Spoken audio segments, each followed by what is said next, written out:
Hey guys, welcome back to my channel. Today I'm going to be doing a book discussion slash book review all about unlikable characters. So I'll be talking to you guys about what makes a character unlikable for me, and then two examples where I felt like an unlikable character added to the book or took away from the book. Now, what makes the character unlikable is always subjective. So it's always going to depend on what kind of traits you look for in your characters or in your stories, and how that affects how you feel about the book as a whole. So for me, I always look at the context of the story, the genre sometimes, and how the characters add to the story or take away from the story in that context. So for example, if the character is a Mary Sue, someone that can do no wrong, well, that to me, I'm automatically checked out because that's not an interesting character for me to read about.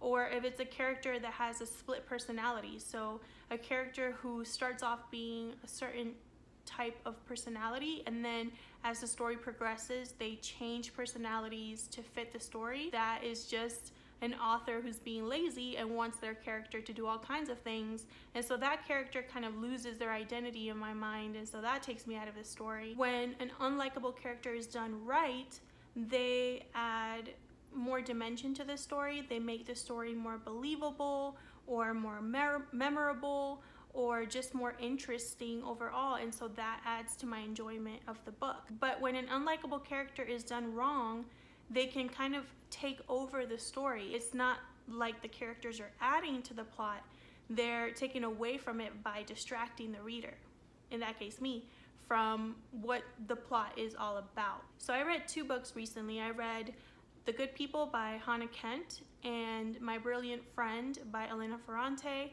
and both of these books feature unlikable characters. However, one worked for me and one didn't. So what I'm going to do is I'm going to do two quick book reviews on each of those books, and then I'll talk about what worked for me and what didn't in terms of the characters, and then later on I'll talk about how I feel that affected my enjoyment of the book.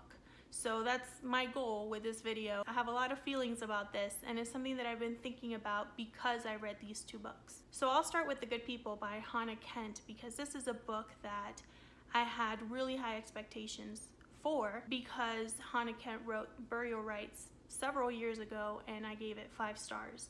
So already I was kind of with that expectation that it was going to be a beautifully told story. And this book was beautifully written, but let me tell you about the plot first. So this is a book set in 1825 in Ireland in a remote, poor village. And the story centers around a woman named Nora who has recently lost her husband. And a few months back, she also lost her daughter. She took in her daughter's son, Michael, when she passed. But Michael, who's about 2 years old, is not as Nora remembers him. He's very different. He lost the use of his legs. He cannot speak. He cries a lot. And overall, he just behaves unnaturally.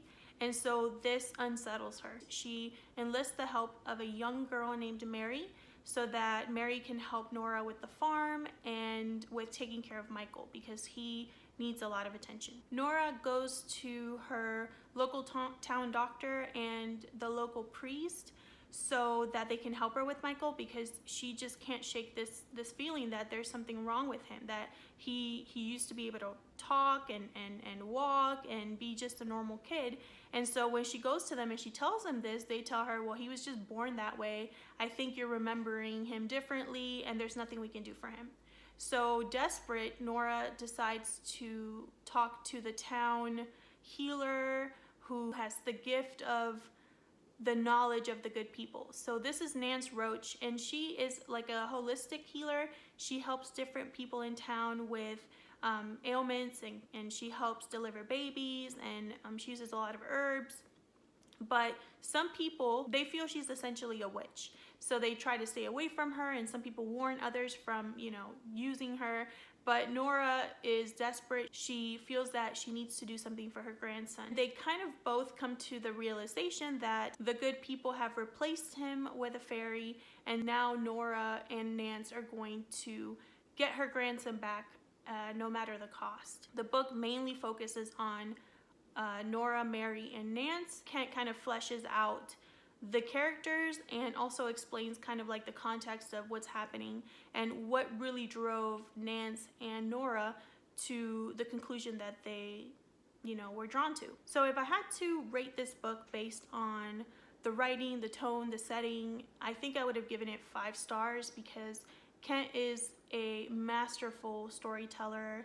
She transports you back in time with her writing. Her writing is rich and lush and captivating, and I really loved a lot of the passages in this book.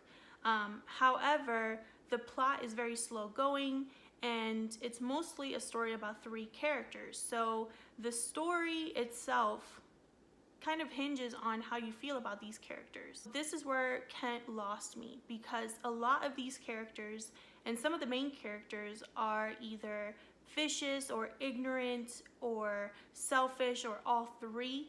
And so that made it almost impossible for me to sympathize with them, which is what I think Kent was trying to do. This story is based on true events, and I just have this feeling that Kent read about this true account of what happened in this village and decided to humanize the characters. I just could not shake the disdain that I had for these people. I felt like they were sometimes like the villains in this story, and so I ended up giving this book, I think, 3.5 stars because at the end of the day, I just could not get past how I felt about these characters. I couldn't overlook the fact that some people were really hurt by some of these characters' ignorant actions. I had a different experience with My Brilliant Friend by Elena Ferrante.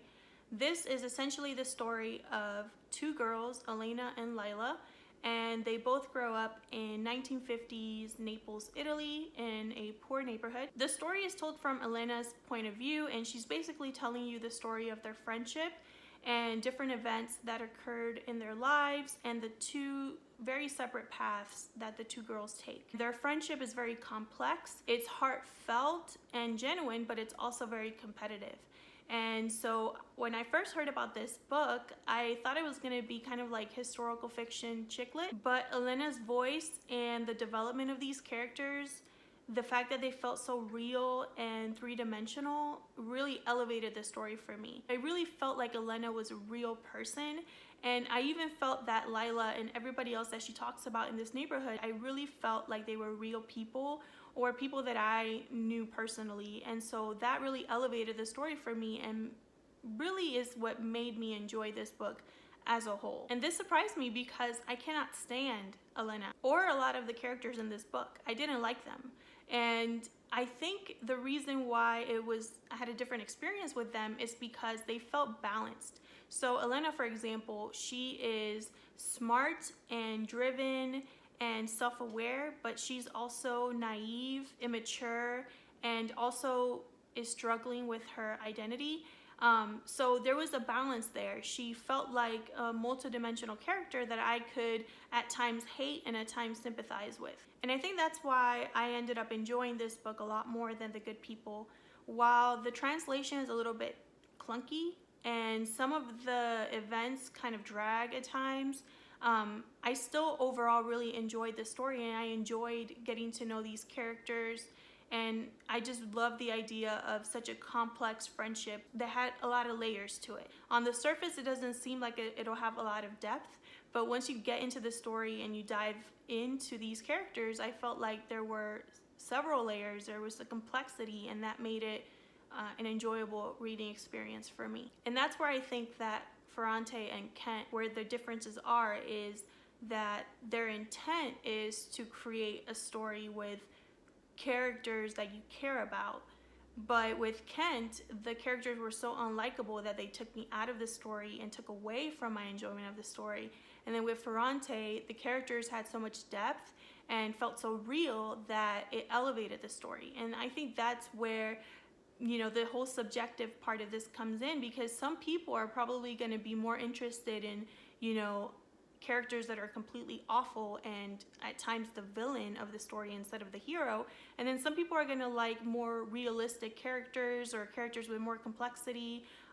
Or some people are really not going to care about the characters at all. They want the plot to be the main focus. That's what they read for. So it's all subjective, and that's kind of why I wanted to kind of wrap these two reviews with a discussion, because I'm very curious to hear what makes an unlikable character for you, and does that affect your enjoyment of the book? I would love to discuss any of that in the comments below. Thank you so much for watching, and I'll see you guys in my next video.